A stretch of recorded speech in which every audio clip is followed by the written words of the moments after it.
Hi, family, and welcome back to another episode on Financially Fluent. We are starting on another topic, and it is mastering financial discipline. Okay, so we are going to develop smart financial habits and disciplines that are going to help us in this journey of financial literacy and financial fluency, and eventually financial freedom. Okay, so um, you might notice that my niche is a bit different in as much as we are going to discuss about money market funds and things like what to look out for maybe when opening a money market fund. Things like, is it regulated? How long has it been in the market? What is their history? Such things. In as much as we are going to look at all of that, in as much as we're going to discuss about circles, why circles are important. Maybe if you need a platform that actually can give you a loan at a pretty, let's say, fair interest rate as compared to banks, circles are good for that.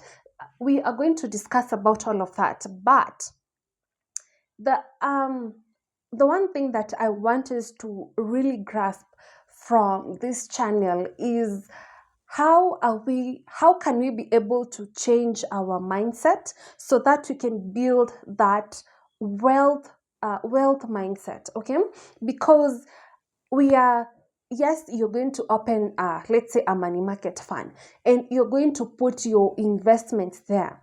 But then if you have not yet developed that mindset of actually building wealth, you're going to realize that you're going to be saving or in rather investing your money in that money market fund for about 4 or 5 months, and then in the sixth month something comes up and you go withdraw the money, and then you have to start all over again from zero. Or you find yourself that you've really tried, you were so much in debt, you've reduced your debt, but after some time you have gone back to actually accumulating consumer debt. Why does that happen? It all comes down to the mindset that we have, especially towards money. Okay, we need to learn to have that mindset shift so that we can be able to make wealth and be able to handle. We need to develop as we are in this process and in this journey of wealth creation. All right, so today's topic is on how do you stop feeling behind on your financial goals. So let's say here I have two people. I have one individual who's maybe who feels like time is not on their side, all right? And you feel like you want to try so many things at one go because, as I said, you feel like you do not have time. Maybe you're around 50 years of age, and let's say you have 10 years to retirement. You do not have a retirement fund. You are so much in debt. You may feel the burden to want to do everything at the same time, but there's a trap to that. If you want to do everything, if you try to do everything at the same time, the probability is that you will actually start bits of everything and you won't finish anything. So you will touch on debt management or debt reduction. You'll try to reduce your debt, but then you won't completely finish that debt. You will try opening an emergency fund. You'll start saving in it maybe for like 3 or 4 months, and then it collapses or you stop. If you try to do everything at the same time, most chances are it is not going to work. Okay, not unless you really have a good strategy and a good plan and a proper mindset, and you're really determined to do it. But most of the times it won't work. So that is individual one. And then there's another individual here. Maybe you have time, you still have about 30 years to retirement, and you've just started learning about financial literacy. So you do your due diligence, you are a good student, you open up your money market fund, you put your 10% each and every month in that fund, but then you do not have a specific goal as to why you're doing that. So you'll just put your 10% in your investment fund and then call it a day. So my question is, when are you going to use that money? When have you purposed, or when have you planned you're going to use that money? And if an emergency comes up, what are the rules or the guidelines that you have put in place regarding the 10% that you're actually putting aside each and every month? Why are you putting it there? So I believe that I have put a good foundation to today's topic. All right, and so today I have 4 points with me that you can be able to use so that you can stop feeling behind on your financial goals. All right, and the first one is define and prioritize your goals. So you need to have clear goals. If you are individual A who doesn't have so much time, what is it that you truly want to achieve? The first thing is you want to make sure you do not retire with debt. So the first thing should be, at least you have is to clear your debt. All right. And if you are this individual B, you have just gotten into the employment industry, you still have time, all right, you are still young. So what is your goal? Your goal should probably be to build an emergency fund. That should actually be the first thing, so that it can cushion you in case of anything. It can give you that safety net in case of anything. All right, that should be your first goal. So you need to clearly define and prioritize your goals, so that when you're putting aside your money, you know the reason as to why you're actually doing that. You know why I am putting aside the specific amount of money that I'm putting aside each and every month. All right. So number 2, you need to simplify your money plan. Okay. So reduce the number of decisions that you have to make, so that you are not burdened or overwhelmed. As I said, if you try to do everything at one go, it is going to become so overwhelming. So you need to simplify your plan, and you can simplify your plan by having a budget. Have the budget before you get your income. And in that budget, the money that you're putting into your investment, know why am I specifically putting aside this amount of money into this account? What do I want to achieve with this amount of money? And what is the duration that I'm actually giving this investment? All right. So we all have different goals. You need to simplify. Do not be in a position where you just got your income, you are wondering, do I pay off my debt? Do I invest? No. You need to know the priorities of the things that you need to do. If you're so much in debt, you need to know that debt management or debt reduction should be your first agenda before you can now move into saving and investment. Because there's no way you'll be saving and investing and you are sinking in debt.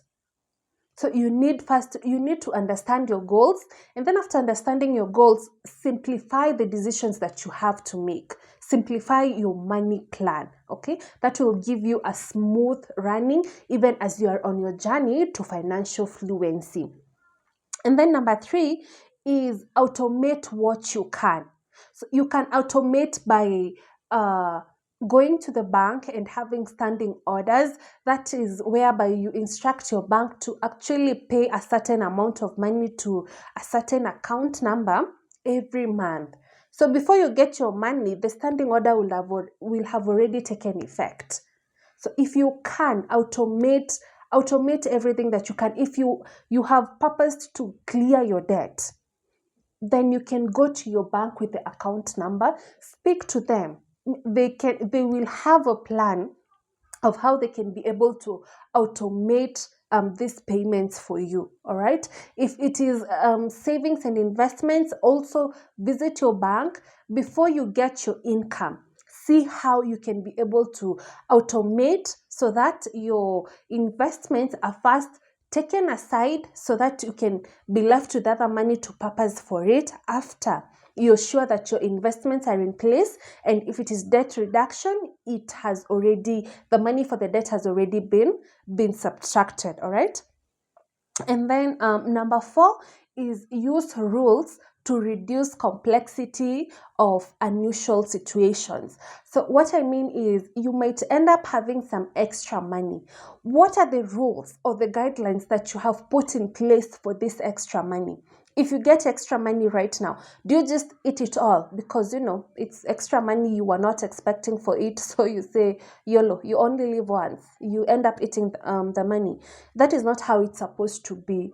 You're supposed to have specific rules that you have made within yourself, and you stick to those rules. Tell yourself, if I get extra income from the income that I always get, this is how I'm going to treat that income. Maybe I'm going to take 50% and throw it in my investments, and the other 50%, then I can consume it. I can use it to maybe reduce some of my bills, and that way. Okay, so you're supposed to have rules, certain rules that will help you in determining how you're going to handle excess income or extra income that is at your disposal. All right, so those are the 4 points. I said number 1, define and prioritize your goals. And then number 2, simplify your money plan. And then number 3, automate your, if it is your investments or your debt repayment, automate whatever you can. And then number 4 is have specific rules and guidelines on how you handle extra income. All right, and then there's some 2 points that I wrote here. So when it comes to financial progress, the goals and actions have to go hand in hand. Whatever goal you are aspiring to achieve with the financial progress that you're making, the action that you're doing should align with that goal that you have put for your place, or that you have set for yourself. All right, and then number 2 is do not set complex goals and fail to put a system behind it so that you can be able to take action. So most of the times what we do is we will have complex goals. I want to achieve this, I want to achieve that, I want to buy a Lexus, I want to own a bungalow. It's okay, you have all these goals, they are good, but what are the systems that you have put behind that goal that you have, so that the goal can actually take place? All right, what is the system, what is enabling you to actually get to you buying that Lexus or building a bungalow or being debt free? What is the system that you have actually put in place? So make sure that you have a system that is shielding that goal that you have, so that it can push you to take action into actually being able to accomplish the goal that you have set for yourself. All right, so today's video was really short. I wanted to share that with us. That is it for today. Please remember to subscribe, to share, to comment, and to like the video. I'll see you in my next video. Until then, stay safe. Bye.